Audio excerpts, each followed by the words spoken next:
apa sih yang dianggap salah? Mungkin kalau saya menanggap bahwa beliau itu ingin ada sebuah paradigma berpikir, ada sebuah perubahan yang tidak biasa dihadapi oleh masyarakat DKI. Itu aja. Saya dengan adanya gubernur tandingan, ini sebuah solusi yang terbaik. Saya juga murid Jaki Foroji, Kampung Melayu. Saya kenal semua mereka. Iya kan? Persilakanlah, ada kepedulian ini. Coba program apa yang mesti sampaikan ke Ahok. Itu yang paling penting.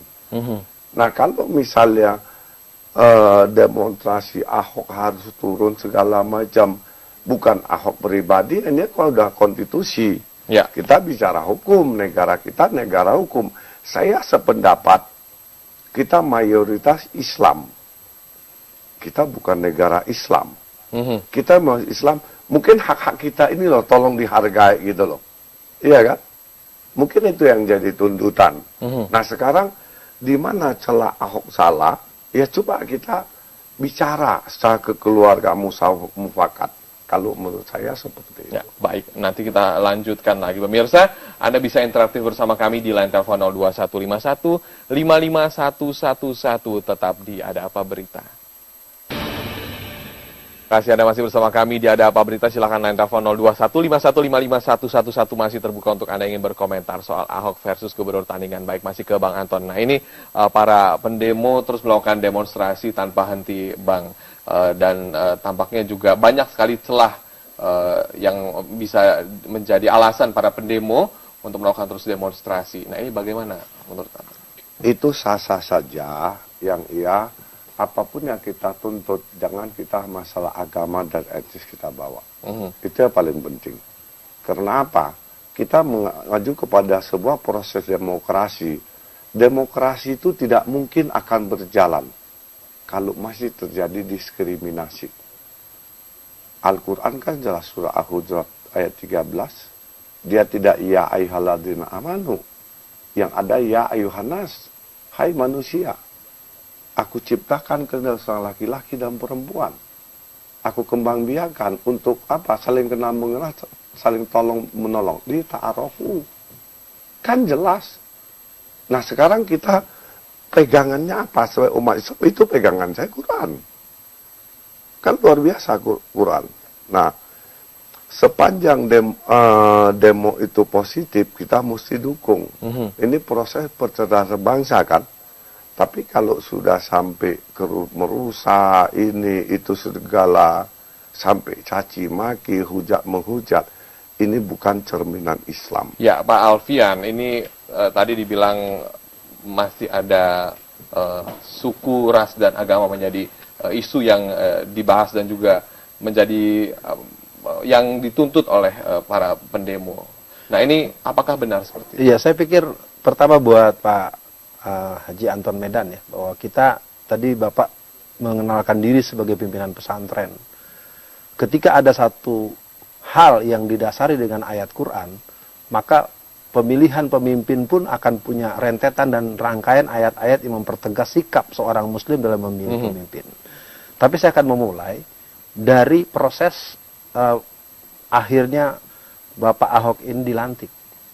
Ketika ada surat resmi dari Menteri Dalam Negeri yang memerintahkan untuk pelantikan, maka diadakanlah sidang paripurna yang hanya dihadiri oleh 43% saja. Ya.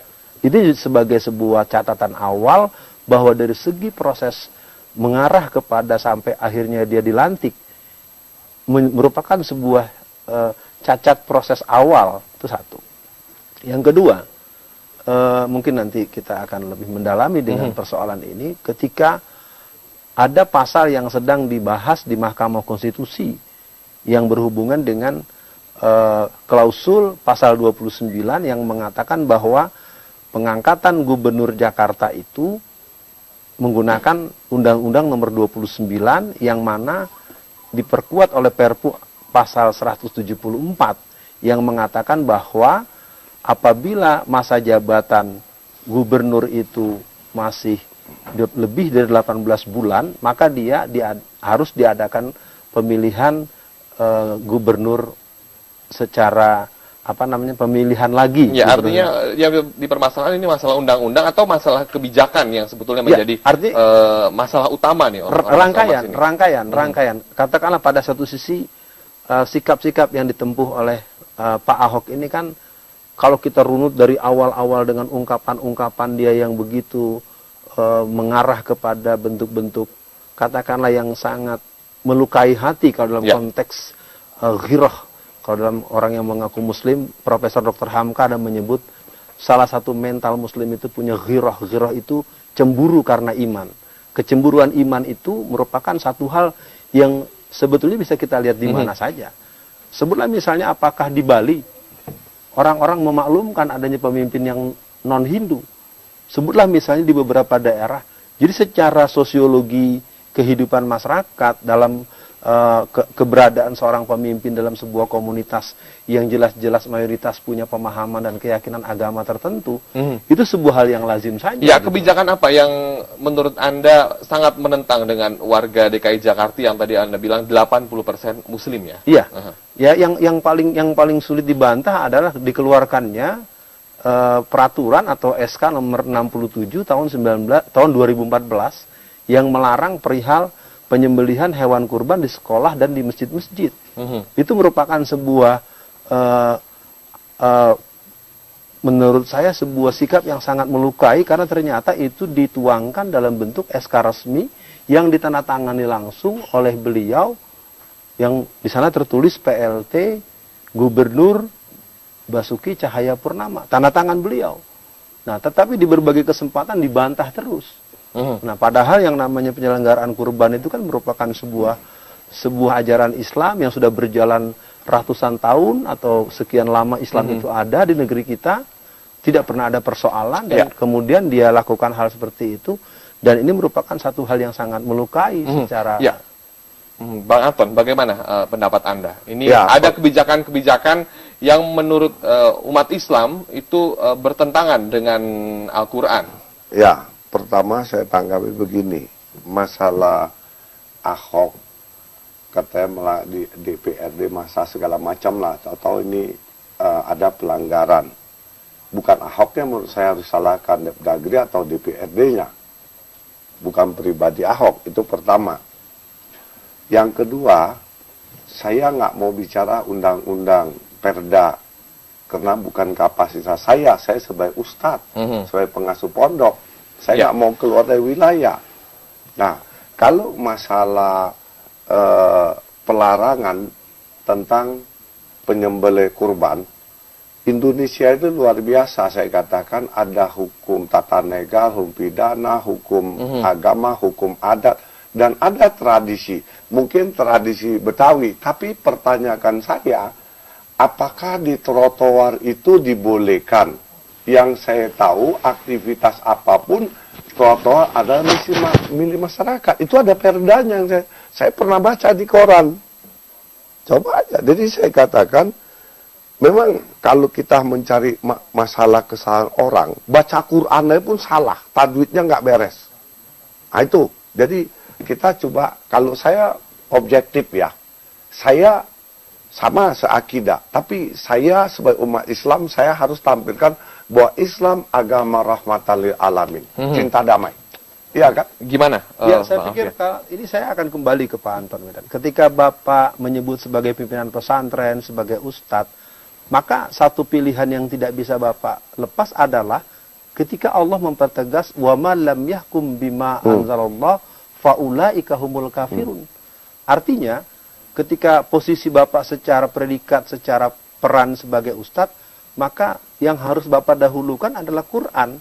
Nah, kalau Quran sebagai hal yang mendahulukan, yang didahului, maka proses pemilihan keberadaan pemimpin itu tetap akan dalam posisi yang dipertegas. Bahwa apakah kepemimpinan ini satu hal yang diterima? Secara aspirasi, penolakan satu hal yang tidak dilarang kan? Dan kita mempertegas penolakan itu secara terbuka. Kita menolak, mempertegasnya itu secara tegas dalam artian, oh kita nggak terima, kita nggak mau. Kita sepakat Pak, saya sepakat dengan Ustadz. Artinya gini, kenapa awal pemilihan Jokowi sebagai gubernur, udah tahu ini nggak seakidah, kenapa kita nggak pilih aja Foke? Kan itu sederhana. kita nggak ada antisipasi. Kalau saya sebagai umat Islam, saya pilih Islam pemimpin. Gitu loh. Tapi kalau Islam yang ditawarkan 3 pasang, ada non-muslim, dia lebih baik, lebih islami. Banyak orang tidak Islam tapi islami. Saya kasih contoh. Riau, 3 gubernur masuk penjara. Ya kan, saya ingin memilih pemimpin bangsa yang mampu mengolah bangsa ini dengan baik. Jujur, amanah, tidak macam-macam. Ya. Itu yang saya pikir pilih, itu alasan yang sangat lemah ya Pak.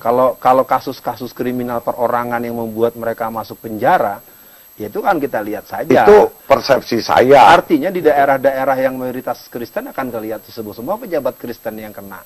Saya pikir yang harus dipahami adalah saya akan menanyakan ulang. Bapak sendiri seorang Muslim.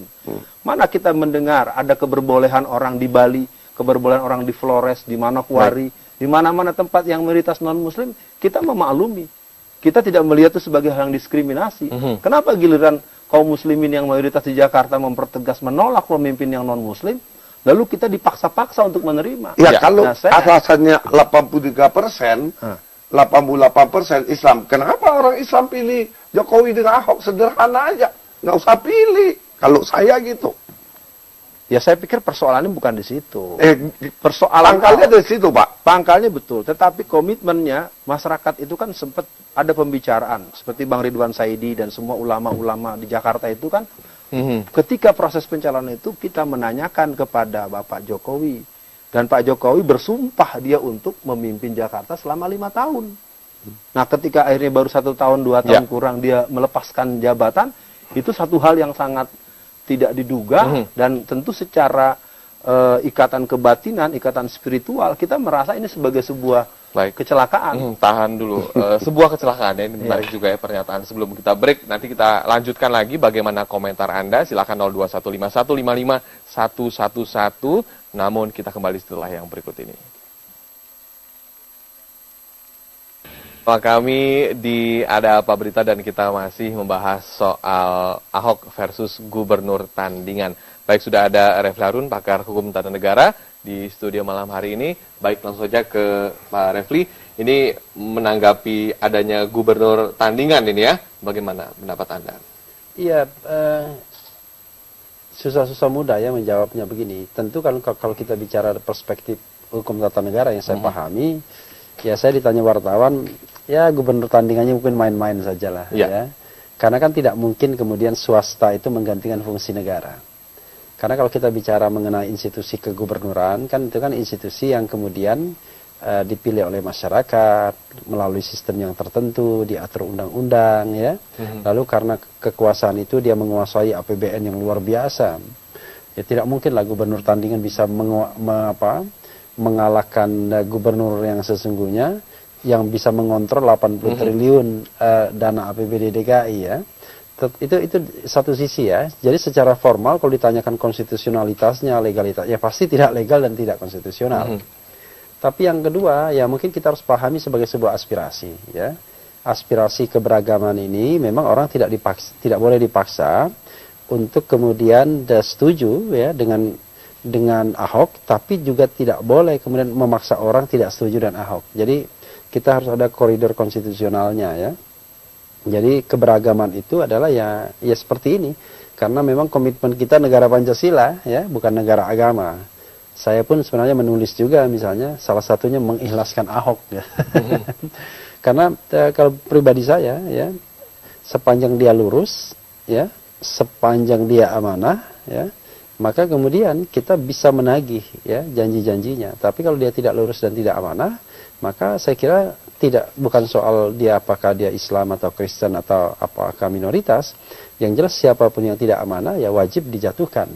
Nah, sama seperti ketua DPRD Bangkalan yang baru ditangkap, ya kan? Nah, itu kan labelnya Kiai Haji, tapi kita kan tidak boleh mengeneralisir juga. Tapi intinya adalah siapapun dia, ya, kalau dia kemudian sudah berada di luar koridor, ya, sudah berada tidak lagi amanah, tidak lagi kemudian menjalankan tugas sebaik-baiknya dan ternyata korupsi pula, ya kita wajib melawannya. Tetapi selama yang bersangkutan kerja secara sah, secara konsesional dan lain sebagainya, maka saya kira kita terima saja aspirasi keberagaman, perbedaan-perbedaan itu. Tapi dengan syarat bahwa segala sesuatu itu harus damai ya, peaceful. Jadi the peaceful way. Jadi jalan damai itu harus dikemukakan. Misalnya contohnya beginilah.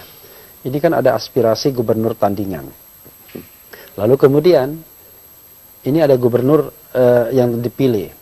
Sama-sama belusukan. Silakan saja sebagai sebuah kegiatan ya. Tetapi ketika kemudian misalnya melarang gubernur sesungguhnya untuk belusukan, menghalangi yang bersangkutan kemudian bahkan mengusirnya, nah itu sudah kita bicara tentang social disorder, bicara tentang ketidaktaatan sosial. Dan ini saya kira tidak boleh ya. Gitu.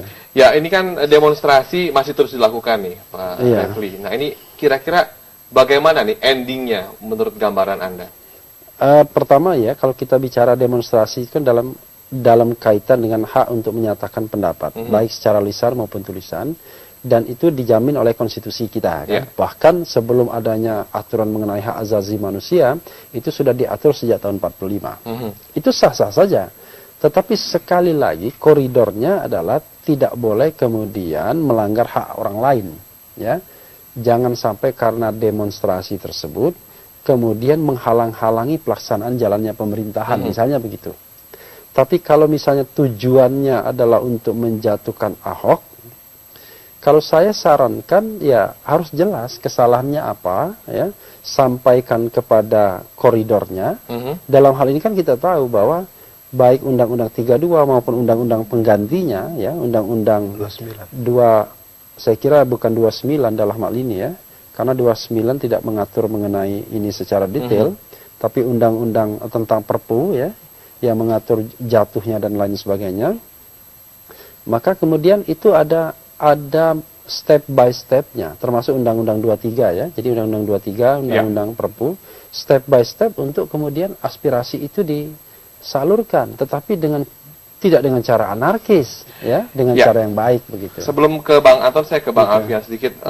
Ahok sendiri terlihat begitu cuek gitu ya dengan aspirasi ormas. Nah ini apa? Pak, saya punya pertanyaan begini sebenarnya dengan Pak Ahok kalau dia sampai mendengar acara malam ini.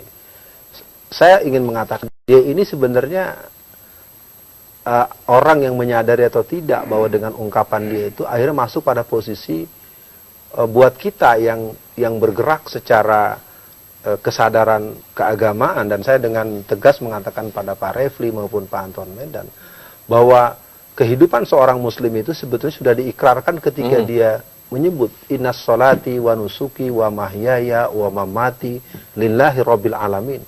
Walhal Ahok, saya ingin tanyakan kepada Pak Ahok kalau dia mendengar, Anda ini bermusuhan dengan FPI atau bermusuhan dengan umat Islam?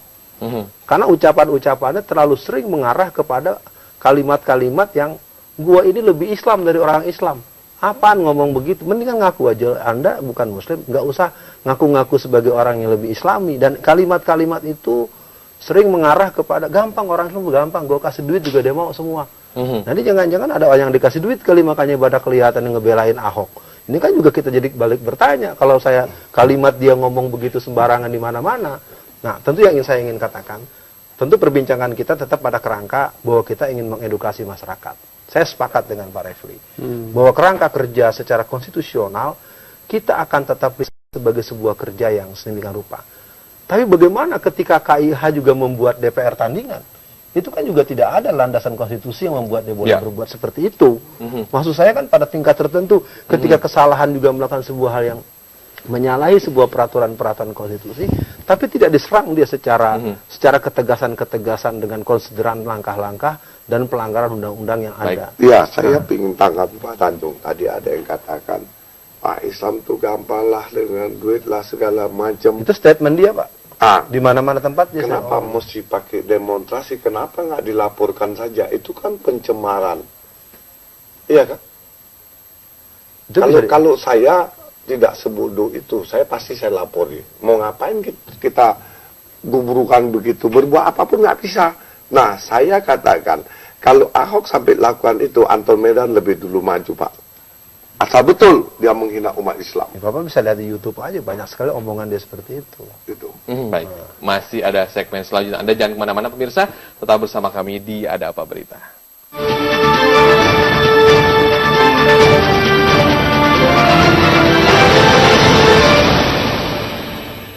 Masih bersama kami di Ada Apa Berita dan kita masih membahas soal Ahok versus Gubernur Tandingan. Nah, saya ke Bang Anton ini, saya menangkap sedikit dari pembicaraan Bang Alfian bahwa mereka menginginkan mayoritas di Jakarta ini kan 80% Muslim. Mereka menginginkan gubernur yang Muslim. Bagaimana pendapat Anda? Itu siapa yang mau gitu? Paling sekelompok. Kalau kita katakanlah misalnya demo 10 juta orang, 10.000 orang. Penduduk Jakarta ini 12 juta loh. Berapa persen? Dan banyak orang pintar tempuh dengan cara-cara yang baik. Tadi saya katakan bahwa kalau memang ada menghina umat Islam dengan uang sudah selesai, itu kan di KUHP. Kenapa nggak dilapori aja? Atau yang paling cerdas, cari kesalahan Ahok. Dia korupsi atau apa, itu laporkan. Itu baru hebat. Tapi kalau kita bicara tentang agama, debat kusir nantinya.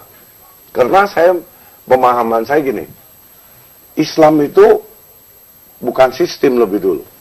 Periode Madinah yang ditanamkan adalah sholat, zakat, puasa, haji. Itu periode Madinah. Sebelum Madinah yang ditanamkan apa? Periode Mekah itu ditanamkan 3. Tauhid, akhlak, dan karakter. Keyakinan Tuhan, Ahok itu luar biasa. Aktif dia di gereja. Itu keyakinan dia, kita nggak bisa paksakan. Ini kan sebuah proses demokrasi. Yang kedua, dia nilai moralitas luar biasa dia. Dan dia punya karakter. Dia nggak bisa sepanjang itu benar, dia pertahankan. Itu berhebat pemimpin. Bagaimana dengan karakter Ahok yang cukup frontal berbicara? Menurut saya nggak frontal, ini paradigma berpikir. Dia ingin ajak masyarakat tuh berpikir loh. Selama ini kita lihat dari gubernur sebelumnya sampai sekarang, apa sih hasilnya? Iya kan? Kita lihat, kita uji. Misalnya Fokus, Sutioso, 2 tahun apa yang dikerjakan, Ahok apa yang dia kerjakan, Jokowi apa yang dikerjakan. Kan bisa ada perbandingan. Itu baru hebat. Tapi kalau kita nuding, saya sebagai pengasuh pondok tokoh Islam, saya malu. Islam itu cerdas. Kok kita pamerkan kebodohan kita dengan cara arogansi, dengan kekuatan massal. Sampai botak juga nggak menang, nggak mungkin turun Ahok. Nggak mungkin. Berarti kalau Ahok turun, pemerintah yang dilawan. Baik, sebelum ke Pak Refli, saya ke Pak Alfian dulu. Ini tidak ada cara lain apa, Pak? Saya pikir ini kan sebuah perbincangan yang unik buat saya pada malam ini. Dan saya heran dengan seorang Anton Medan. Anda ini memahami Islam dari mana? Ketika dibicara periode Mekah dan Madinah, berarti kan secara akumulasi dia sudah dikunci dari surat Al-Maidah ayat 5. Betul. Bahwa sudah tuntas. Nah, jadi persoalan kita pada malam ini, kalau menurut hemat saya, dan saya sebagai perwakilan presidium daripada penyelamatan Jakarta ingin menegaskan bahwa secara konstitusional pada malam ini kita mendatangkan Bang Refli, mempertegas, dan saya memahami itu. Tetapi secara aspirasi, regulasi daripada gerakan perlawanan ini, maka saya akan mengatakan, kalau Pak Anton Medan bicara seperti itu, nanti kami atau kita akan masuk pada posisi referendum. Kalau perlu kita buat masyarakat, kalau tadi dibilang 12 juta, apa memang betul orang-orang muslim itu rela dipimpin oleh orang-orang kafir? Quran mengatakan, apabila orang-orang beriman dipimpin oleh orang-orang yang tidak beriman kepada Allah, Allah berlepas tangan dari apa yang dialami. Quran yang saya punya adalah Quran yang Pak Kiai Anton Medan punya. Nah, pada sisi lain tentu kita memang punya rule of the game yang memang dibuat, dan saya sangat memahami itu. Maka posisi ini akan harusnya dimasukkan pada bagaimana dijembatani. Kalau saya berpikir dari statement awal Pak Refli tadi menyebut ini gampang-gampang mudah. Kalau ini dibiarkan, dia akan menjadi sebuah regulasi yang mengeras dan tidak ada tempat jembatannya. menurut saya ini harus ada pembicaraan-pembicaraan yang terus jangan mengenyek. Ini kan kondisinya saya cukup heran. Pak Anton Medan ini mewakili pemahaman Islam apa kalau dia seorang pimpinan pesantren yang dia akan mendahului umat Islam, mendahului orang yang seiman, innamal mu'minuna ikhwatun. Apakah ada innamal titik-titik lagi dari Bapak sehingga posisi kita menjadi seperti berseberangan? Maaf Pak, Ya. saya potong. Islam mengajarkan sistem itu. Jadi periode Mekah itu adalah tauhid, keyakinan Tuhan. Kedua, moral, akhlak. Ketiga, karakter. Sayang Ahok bukan Islam, tapi dia memiliki ini yang dimiliki umat Islam. Supaya Bapak paham persoalan ini. Saya katakan tadi Pak, bukan sekali Ahok ketemu dengan tokoh-tokoh Islam. Ahok kan katakan legalitas formal FPI di Jakarta ini apa? Itu loh, saya kan malu. Kalau ada Habib Rizik juga, saya kenal, orang FPI kenal. Bahkan adik besan saya, Munarman itu kakaknya, anaknya mantu saya, Samsul. Ya, saya pikir sekarang yang perlu dipertegas adalah, menurut hemat saya, bagaimana kita memberikan solusi untuk menata kelola Jakarta dalam perspektif ketatanegaraan. Ya. Itu kan udah ada ini gubernur tandingan. Bikin dong konsep kasih Ahok. Saya jembatani. Oh, tidak. Enak sekali Bapak kalau begitu caranya ya.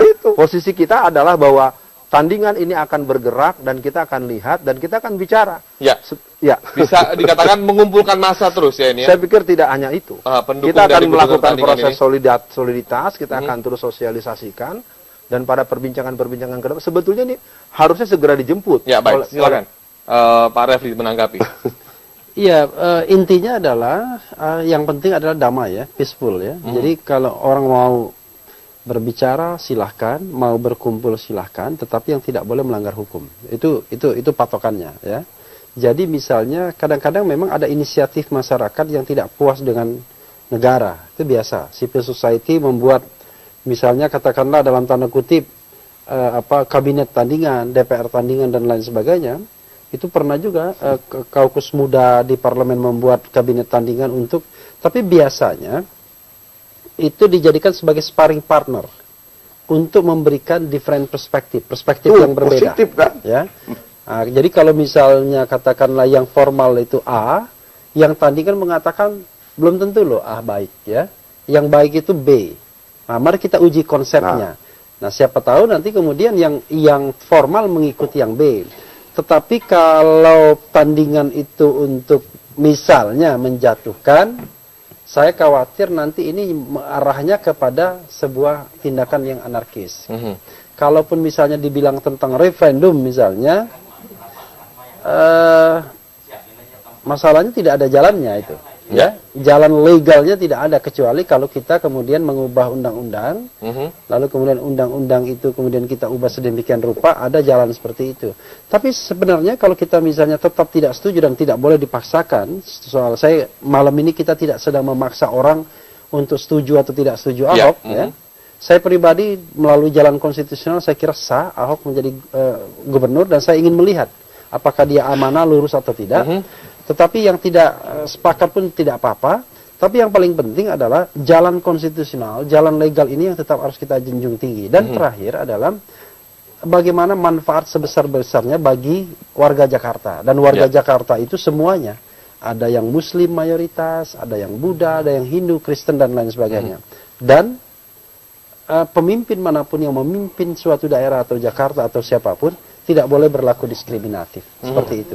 Baik, masih ada satu segmen lagi pemirsa, jangan kemana-mana, kami akan kembali setelah yang berikut ini. Segmen terakhir di Ada Apa Berita masih membahas soal Ahok versus Gubernur Tandingan. Silakan Bang Anton, apa yang disampaikan ini terkait tema kita malam ini? Ya, Ahok sudah jabat 2 tahun wakil gubernur, 3 tahun lagi kita kasih kesempatan. Kesempatan ini kan peluang besar. Ada gubernur tandingan. Konsepnya apa?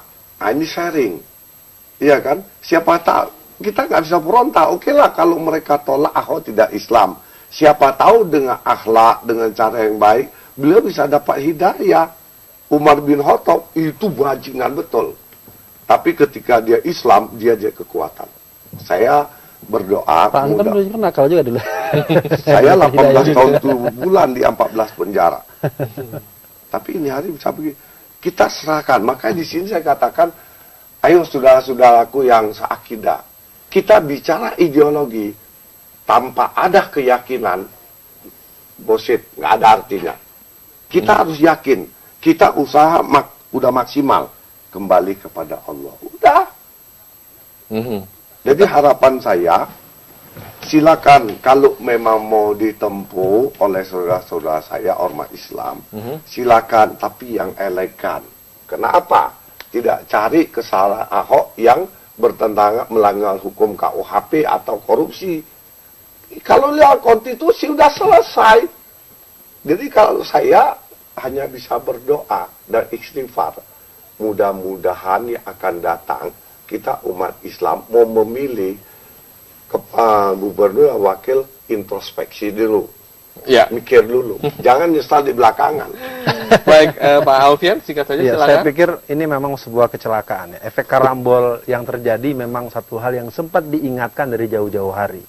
Ketika hal ini terjadi kan semua kita terperangah, dan artinya pesannya adalah kepada Bang Rozi sebagai gubernur yang dideklarasikan pada tanggal 1 Desember kemarin, ya kita semua dari presidium juga harus bisa mengolah dengan baik, dan pada malam ini juga tentu dengan adanya Bang Refli, ini wilayah tidak ada pilihan kecuali harus dijembatani. Ketika bicaranya ngotot terus, secara sederhana saya ingin katakan, buat orang yang memahami Islam sebagaimana sumber aslinya, haram memiliki pemimpin yang tidak seiman dengan dia. Dan ini adalah harga mati.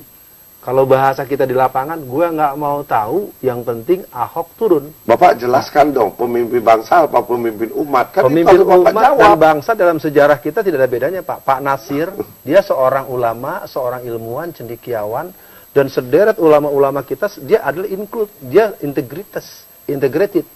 Pemimpin-pemimpin kita pada masa-masa dulu, mereka seorang ulama yang ahli kenegaraan.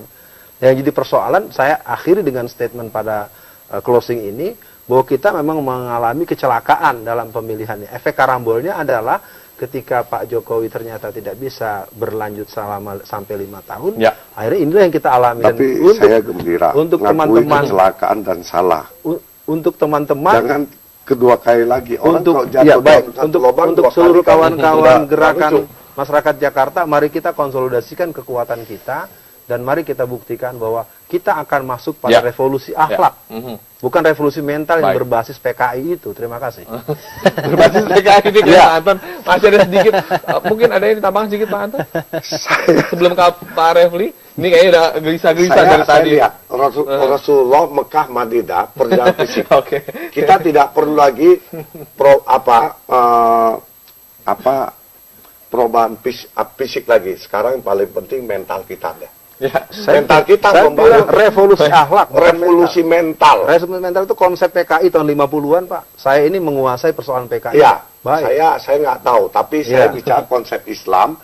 Rasulullah Mekah Madinah perjalanan fisik. Sekarang kita beliau revolusi akhlak. Yang penting adalah bagaimana revolusi mental kita. Baik, tahan ya, Pak Refli, silakan. Ini apa yang disampaikan ini juga pertanyaan publik ini gimana nih? Aspirasinya apakah bisa legal atau enggak? Singkat saja Pak. Ya, ini kan blazing in disguise bagi saya ya. Artinya kan kita bayangkan kalau seandainya tidak ada demokrasi dan reformasi, mungkin seperti ini kita nggak bisa bicara ya. Betul. Jadi itu blazing in disguise-nya. Dan saya kira semua kelompok ya silakan saja sah-sah berbicara. Tetapi memang ujian kita bernegara ya, saya tidak bicara beragama ya, bernegara memang selalu begitu. Tidak hanya di Indonesia, di negara barat pun juga begitu. Kalau tidak salah wali kota Rotterdam itu seorang muslim ya, kalau tidak salah nanti kita cek sama-sama. Lalu kemudian di Jerman itu misalnya pernah ada isu mengenai potong hewan. Jadi pada waktu itu kelompok-kelompok penyayang binatang di sana itu mempermasalahkan cara muslim memotong hewan yang pakai potong leher, dianggap itu bertentangan dengan peri kehewanan, kira-kira begitu. Lalu kemudian mereka mempermasalahkan di Mahkamah Konstitusi, tapi Mahkamah Konstitusi menolak itu. Kenapa? Karena ada pertimbangan yang bagus adalah kalau kita bicara mengenai potong hewan leher itu, kita memang melanggar undang-undang tentang kehewanan, kira-kira begitu. Tapi ini adalah soal keyakinan yang derajatnya lebih tinggi di konstitusi. Jadi kalau seandainya melarang orang melakukan ibadahnya dan agamanya, itu melanggar konstitusi. Sementara memotong hewan begitu hanya melanggar undang-undang yang levelnya di bawah. Sehingga pada waktu itu Mahkamah Konstitusi Jerman mengatakan membolehkan itu. Nah, ujian-ujian seperti ini ya, menurut saya kita harus jauh. NTT kan ada ketua DPRD Islam, semuanya Kristen. Ya, jadi kita harus terus-menerus menguji ini ya. Dan saya kira kan kita ada institusi-institusi negara yang kemudian bisa digunakan. Ada MK ya. Saya kira Mahkamah Konstitusi juga mungkin bisa diminta urun rembuk ya melalui pengujian undang-undang dan lain sebagainya. Dan terakhir Bung Karno dulu memang ngomong begitu memang. Kita membentuk negara yang plural ini, yang Islam silahkan sebanyak-banyaknya memasukkan aspirasi Islam. Yang Kristen silahkan sebanyak-banyaknya, tetapi jelas bahwa kan kita harus punya kesepakatan bersama jalan demokrasi, dan itulah pilihan kita menjadi negara yang berkonstitusi. Baik. Kira-kira begitu. Terima kasih Pak Refli, terima kasih Bang Anton atas waktunya, terima kasih Pak Alfian atas waktunya. Semoga yang kita berbincangkan bermanfaat untuk pemirsa semua. Pemirsa,